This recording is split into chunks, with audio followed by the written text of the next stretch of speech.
All right, the test is going to consist of 2 thermometers that are going to sit inside each greenhouse. We're also going to have a thermometer outside measuring the levels, or the temperatures rather, of outside. Be placing these, probably hanging them roughly eye level, if you will, inside the greenhouse, central to the middle from each door on both greenhouses. The one outside is going to be probably with like a cover on it so it doesn't get direct rain and snow, but it will be the outside temperature. We're going to compare those every few months as we get varying weather, and we're going to see what the difference is between the double layered with the Zebo clamps, a standard cover, and the outside temperature, giving us a good feel for how effective this Zebo clamp setup really is. All right, it's been 4 days. We're gonna head over there and see what the greenhouses are showing. And currently it is 52 degrees and sunny here in Grass Valley.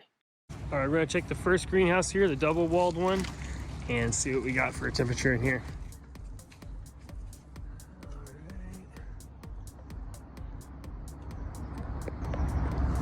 right. Looks like we're around 78, 79.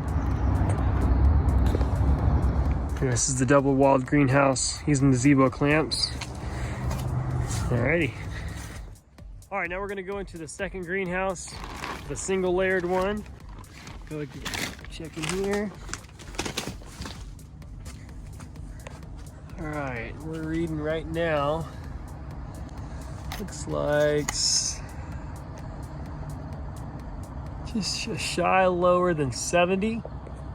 See right there. So there we go. That's the single walled greenhouse.